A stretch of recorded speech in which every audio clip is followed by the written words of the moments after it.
Prepare to meet some of the best people in the world who all happen to work here at Silver Hill Hospital.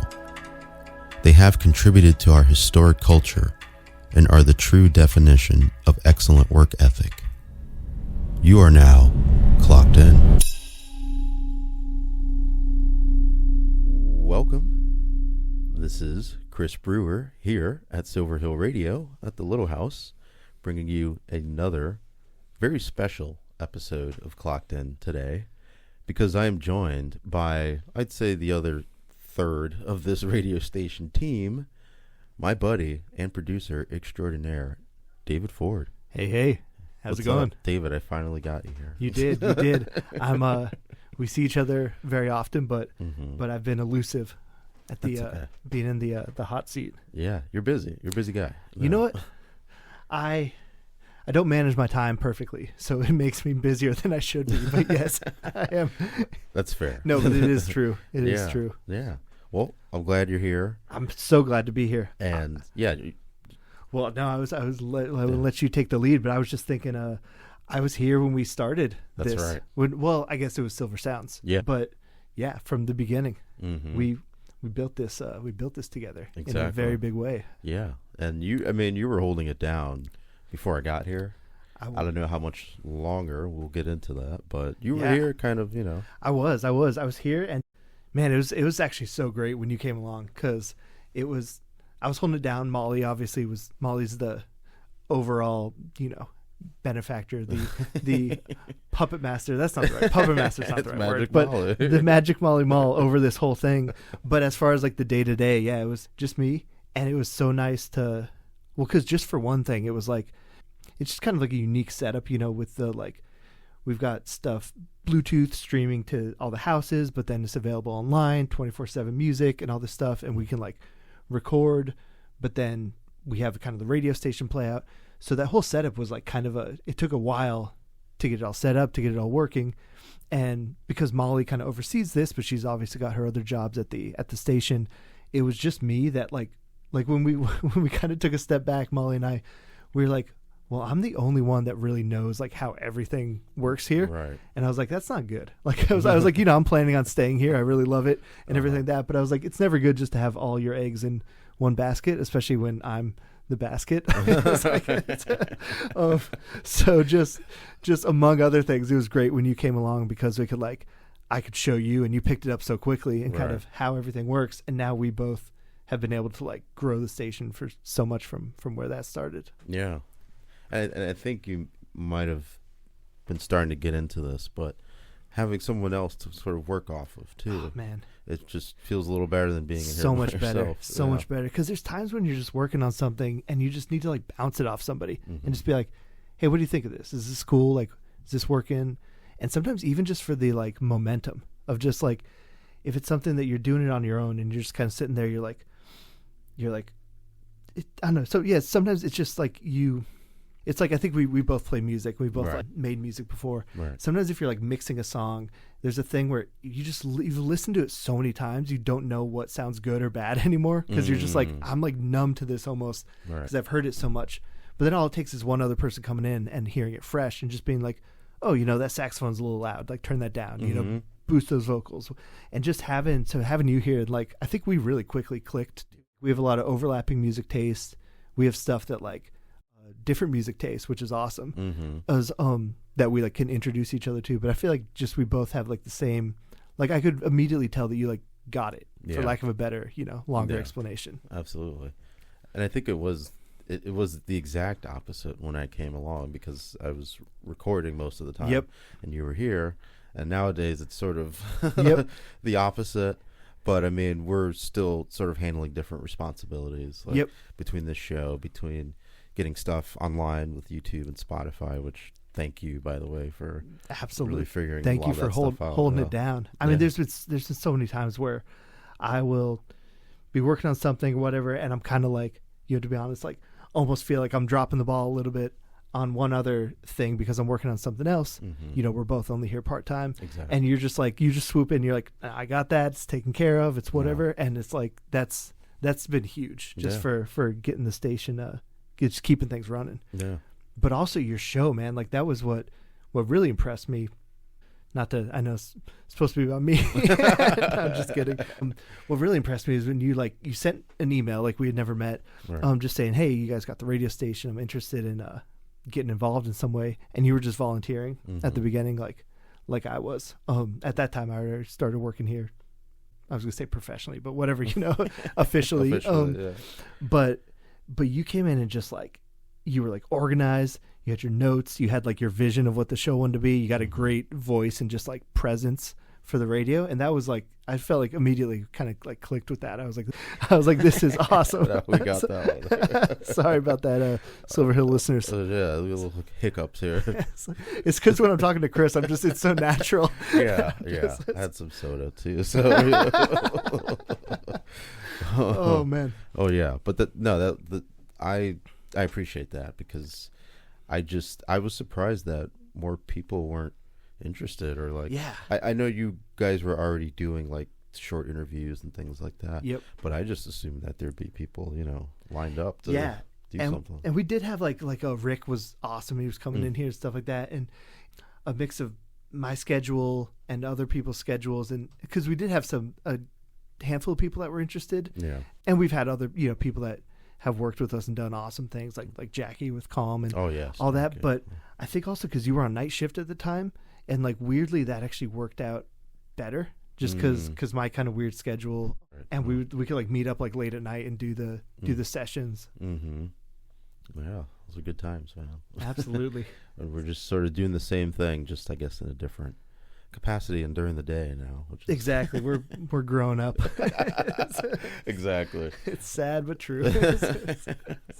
Oh man. Well, I think this is a good time to take a short break. Let's do it. All right, we'll take a short break and regroup, and we'll be back more with David Foarde here on Clocked In. And we're back here on Silver Hill Radio, Clocked In with David Foarde. Hello, listeners. Hey, David Foarde. Yes, like the car. Oh, Yeah. that's a good way to remember It that. is. It's spelled weird, but it's pronounced just Ford. Yeah, I always want to say Ford, like Ford. Yeah, Ford. I've gotten some weird ones over the years. I've gotten Fjord. Foarde was always the long the long one. Wait, Fjord? Yeah, Fjord. That was what I literally I think that was probably middle school, but it was so it stuck with me this whole time because I was just really? I was Yeah, it's just you get you're getting Norwegian vibes from this. well, you're pretty tall. I am tall. That is true. That is For those true. who don't know, Dave is at least 6. I don't know. Yes, and I've got this hat with the horns and the fur on it, so it might be throwing people off. Yeah, 6'3". Yeah, exactly. That is true. Anything over 6 feet to me is You're giant. Yeah, he's Norwegian. Oh man. Well, you're not really No. Norwegian. No, not I mean, probably a little bit, but Yeah, but not that I know of. We true, did yeah. one of those ancestry things. Mm-hmm. No, mostly just British, Irish, Nice. Scottish, all that Yeah. the usual, Yeah, the usual package, just the generic. Nice. Yep. Okay. And I think we were starting to talk earlier. I myself am from Bridgeport. Yep. You're from Fairfield area? Well, I had bounced around a lot more as a kid. Mm-hmm. I'll give you the quick rundown, actually, 'cause it's kind of interesting. Yeah. I was born in Austin, Texas. Most of our family's from down there. But we moved around a lot when I was a kid. So I lived in Austin, Mm-hmm. Virginia, Mexico City for a couple years when I was a kid, and then Dallas, and then up here 4th grade on. So I was born in Fairfield, Mm-hmm. did 10 years in Brooklyn, Mm-hmm.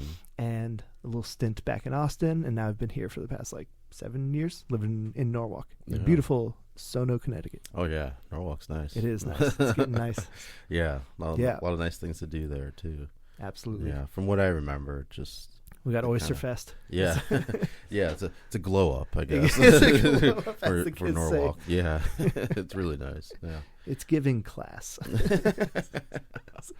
Wow. Okay, so you sort of bounced around. Yep. A bit, and But mostly Connecticut, growing up here. mm-hmm. And when you got here to Silver Hill, Mm-hmm. when was that? Do you Ooh, remember? it was probably 3, maybe 4 years ago now. No, probably 3 years ago. Okay. I can give you the short little rundown if you want. So I went to art school. Mm-hmm. I worked a bunch of jobs in that field and did mostly graphic design, illustration, like freelance stuff.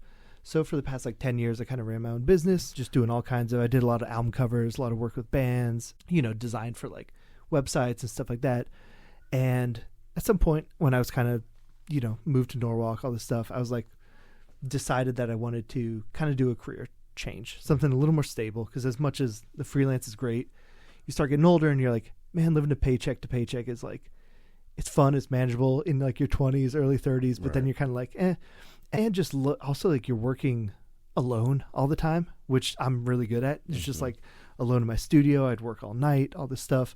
But again, it's kind of it's better when you're younger. I decided hey, I'm going to go back to school and be a therapist, get my counseling degree.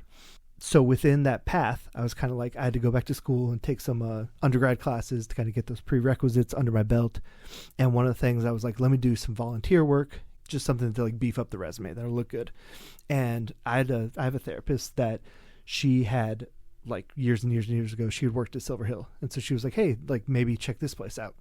So I email Silver Hill just very generically. I was just hey, this is my resume. It was mostly the art stuff and everything like that. And I get an email back from Molly, from the great Molly Norton. And she's hey, I got, because she was the head of the volunteer services and stuff like that at the time. I think she's since had many promotions. Oh yeah. But so she writes me back and she's hey, this is so cool. Your resume looks awesome, which is in and of itself was cool. Cause I was this is a psychiatric hospital. I'm just I do artwork. It's I was I don't know if they're going to want me, but I did have some stuff that fit better, but so she was hey, we're starting a radio station here. Do you have any interest in working on that? You seem creative and this and that. And I was just a radio station. I was that sounds awesome, because I grew up playing music. It obviously ties into the art and all that stuff. And so long story short, I came in, I started volunteering. This was just we weren't on the air. We weren't anything streaming, anything like that. They had done a couple interviews with the CC Sabatia, I think, interview and stuff like that. But it was just really, really early days. And I kind of ended up coming in and helping get things set up. And eventually, I don't even remember how this happened, but eventually we got a budget and they hired me. Wow. And then I was probably doing that for a year and a half before you came along. Because I think we had we'd just kind of gotten up. We built the library up and we kind of had just gotten up where we were streaming. It's hard. The timeline blurs together a little bit. Yeah, I saw some of the playlists from back in the day that you guys were doing. Yep. Yeah. Oh yeah. So we were doing the house playlist and stuff like that. But yeah, so that's kind of and then since then we've just we brought you on board. Well, in that you had kind of a similar story too, where you wrote me and you were volunteering, and then that's right. It's a chain reaction. I actually remember, not to be. I don't want to talk the whole time, but I remember telling you. I think I'd be curious to hear what you remember from this. But I remember telling you hey man, this is so cool. Obviously you were just volunteering because you enjoyed it. You wanted to do your show, but I was we've I was it's just me here. Aside from Molly, we're our budget's small, but we're gonna need some help. I was if you stick around and just keep volunteering, at some point we might be able to bring you on board kind of in some degree. And and it was kind of, because I was that was what happened to me. At least what we were able to get some of your hours transferred over, right? Yeah, I was able to sort of work it out with our nursing supervisor at the time. Yeah. It was really cool and very accommodating. And they were able to work this in as a part-time thing right before she left. So we both kind of got lucky. That's awesome. They're not really doing the cross-department stuff anymore, people working in multiple but now you're departments. grandfathered in. Right. And it's we'd put up a fight if they tried to take you back. No, but that's actually that's interesting. Yeah. We both kind of got lucky. Yeah. Well, I will say as a side note, just to anybody listening out there, that I've gotten probably the best jobs in my life. And I know this isn't something everyone can do, but the best jobs in my life have been ones that I have just been let me get in there, let me start, let me just volunteer, let me work and kind of do what I can. I'm just I just want to be around. And then you get around there, you learn the ropes. When I was in college in my last the summer before my senior year in college in art school, I got like a tiny little connection of this guy that worked for this artist, Jeff Koons. And it's like people outside the art world maybe don't know him that well, but he's literally the highest living paid or the highest paid like living artist. He's like a big artist, but he's got this big factory that like he has all these workers that help him like make his art and stuff like that. It was the kind of thing I remember I spent like a month and a half that summer of just calling it was like his painting manager and just being like, hey, like I got your number. We like knew kind of a mutual person, and I basically just bugged this guy. And he like didn't know what to do with me, and I was just like, hey, I would love to just come in and help out in any way I could. And like they didn't do internships or anything like that there, but I was just like, hey, you know, I don't need anything. I would just love to come, like if there's any like basic work that you guys have, like mixing paint or whatever. And I just like, it took me like a month and a half even just to get them to be like, oh, okay, come in this day. Right. Didn't know what to do with me, but they're just like, you know, here, they put me in like a department, whatever. And I stuck around.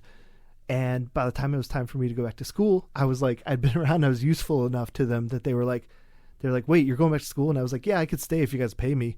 And they got me on board and they paid me, and I worked for him for 4 years. Wow. So yeah. And I feel like it was kind of the same thing here where it wasn't my intention to like come here and necessarily turn it into a job, but it's like, if you show up, you do the work, you learn, like you basically just make yourself useful. And then eventually, usually it's like, at least it's a good mentality to have, I think. Absolutely. Because that's what you did like you say that you got lucky, but it's like you were so useful to us here that I remember Molly and I having meetings or like conversations where we're just like, all right, how can we find a way like in the budget to like get Chris on board? Because we're just like, well, now we got to like, we can't lose him. Like, it's like, this is a great person to have on the team. Yeah. So it's a good thing. Yeah. Yeah. It definitely speaks to, I guess, our individual drives and determination, but also the hospital and how accommodating 100%. And welcome and open to different ideas and things that like I talked about this with a few people actually on this show, that this hospital just, I feel like they're always willing to try, you know, and like they're open That's to different ideas. That's and yep. Yeah, you know, and it kind of helps grow the hospital. Well, and there's so many, 100%. And like, obviously I've worked with volunteers and different people that have kind of come through the radio station. And one thing that like everybody says too, but especially the volunteers, I think, because a lot of them are former patients or at least former people, you know, in recovery. Like I've been sober years now, and that didn't have anything to do with the hospital, but they've all said that like you come onto campus and you feel kind of this calmness, and you also feel like a sense of like importance. And I don't want that to like, I feel like that could maybe be taken the wrong way, but like you feel like you're like, oh, wow, I'm in a place where like I could help people and people can help me. And like it's just like this is a cop-out, but it's a good vibes. It's good vibes here. You know what I'm saying? No, it's not a cop-out. It's you come onto campus and there's just like, you're like, wow, this is a place that like you can do things here and you can grow here yourself. Like whether you're a patient or whether you're working here. That's right. And like I think that's been both of our experiences. Yeah. Amen. Yeah. Amen. Well, I couldn't have wrapped that up better than you did. So there we go. Let's take another quick break. Yep. Yeah. After a word from these sponsors. We're looking at our sponsors. No, exactly. No, we're taking another short break, and we'll be back with more Clocked In with David Foarde on Silver Hill Radio. And we're back. There we go. Silver Hill Radio. David Foarde. Chris Brewer. I have to be careful not to jump into host mode because we're both hosts, and that's true. And we co-host a lot. And I would be like, I'm here with Chris. Oh, no, you're here with me. Yeah, you're like, exactly. But no, we're here. We're here. We're clocked in. Yep. We're here in our usual. We're both on the clock here. Technically. So let's get to work. Well, we were just talking about records during the break. Yeah. Yeah, I was telling Chris about that I've gotten into record hunting and all that stuff and the fun of it. I feel like vinyl's come back. It totally has. The last maybe like 10 years or something. I don't know. Yeah. Well, I was talking in the last segment about how in my graphic design work and like illustration career, I did a lot of work with bands, and it was like one of the biggest things I noticed kind of across my career was like early on when I started in college, like in the 2010s, kind of 12s, vinyl was just kind of starting to make a comeback. The biggest thing was like digital download cards, you know. So I'd be working with bands and like, you know, it'd be like, okay, we got an album coming out. What do you want the artwork to be? How are we going to kind of market this? And one of the things that was so depressing. One of the ways I got into artwork was growing up, and like I love music. You get a CD, you pull out the like little slip cover thing. Sometimes it's like a booklet. Sometimes it folds out into like a poster and the artwork. And to me, it was always just like when the artwork was like cool and interesting and it meshed up well with the music that you're listening to. I was like, it affects like how you picture and listen to and see the music. You know, if there's like a certain cover, like if it's like an island, like something like that on the cover, when you're hearing the music, you kind of got that image in your head. Yeah. Like, and you hear it a little different than if it was like, you know, demons on the cover or something like that. You kind of like, it's a different thing. So I was just always like very passionate about that. But music started kind of going online and everything like that. And then you'd get like this little 1" by 1" thumbnail on like the iTunes screen or on the, you know, now it's Spotify, but back then on, you know, Napster or whatever on your iPad. And it was like, wow, that's what artwork and music had kind of become. And then there was this resurgence with vinyl where then I started getting jobs where it's like, no, now you've got 12 inches by 12 inches front and back, maybe a gatefold, maybe it opens up, maybe you get to do colored vinyl, maybe you get to do inserts and stuff like that. And it was really just this whole resurgence of like, oh my God, this is amazing. Now, like, you really put work and effort and like quality into designing cool artwork for bands because, you know, it's going to be appreciated. And it's like, and everyone can still go get the music online and listen to it. And that way you can like listen to it in your car, listen to it in your headphones and all that stuff. But for the people who really want to support the band and really want to have, I think having something physical is a big thing for people. And especially because people connect with music so much. That ties back into like, what we were talking about, the resurgence of vinyl and just how it's a cool thing. And it's cool. It's cool to go out hunting, you know, for like my girlfriend's a big Red Hot Chili Peppers fan and they came out with a new album called Return to the Dream Canteen or something like that. But it's like, the cover is like this like holographic printed, like, you know, like old baseball cards that kind of have like, they shimmer when you change. It's like this holographic printed stuff with like bright pink vinyl, like 3-disc or 3-album set. Like it's just like beautiful. Like, and the artwork, like I was saying, goes so well with the music.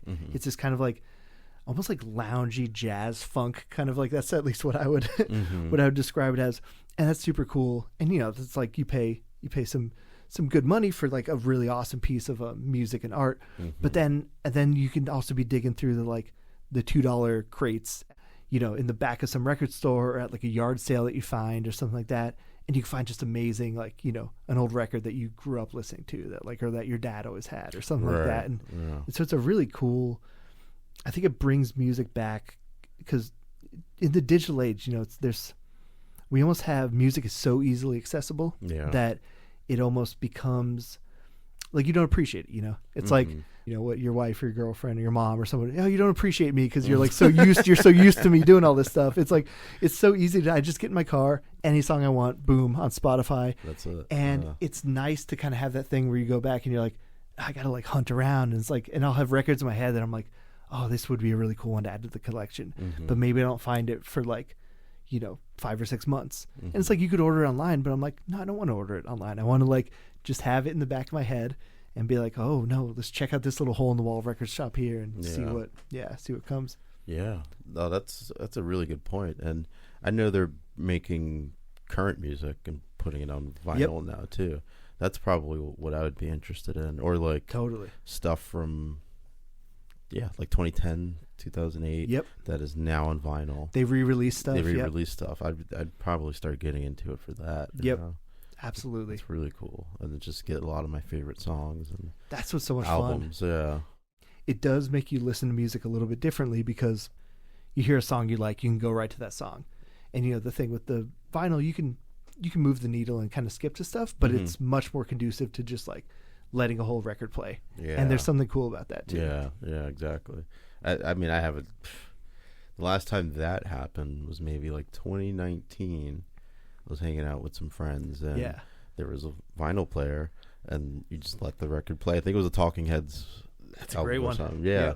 And just let it play. And I was like, okay, this is cool. You know? We could still hang out and do what we're doing. But that's what I like is you, like there's different records. There's records that I like to put on if I'm like cooking dinner or something like that.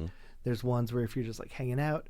And one of the things I was saying when we were talking during the break was that like I think one of the things I like the most is when you have friends over, you have like company, they can just, you got all your records kind of on display, you know, usually a bookshelf or a little like, you know, some kind of cart or shelf or something like that.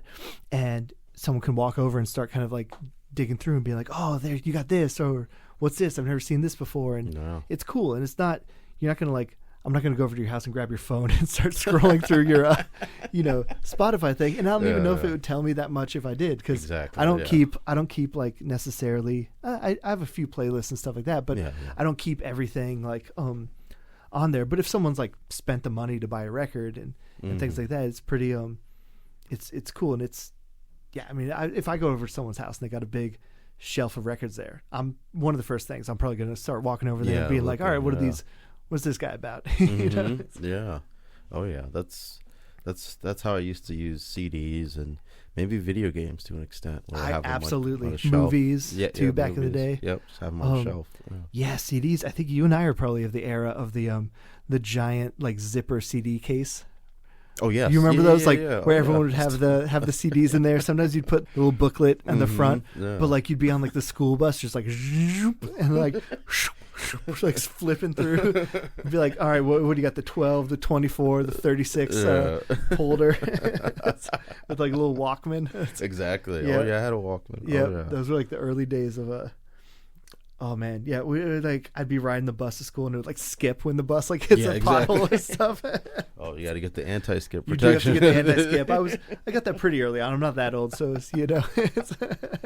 Yeah, I definitely remember that transition from the CD player to the MP3 player. Yep. And my buddy came with one. It was probably like 256 megabytes. Yeah. It wasn't even a gig. Dude, it's so funny. Small thing. And he's like, look at this. I'm like, whoa. Just like, oh, like I remember that too. I remember that specifically. And my dad's kind of a tech guy, so he was like in Apple, like when Apple wasn't cool.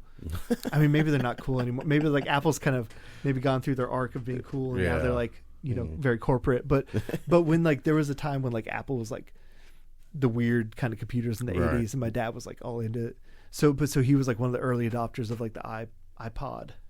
For anyone younger listening, that was like that was just the music player. It was like imagine your phone if it only played music. Yeah, that's it. That's all I can do.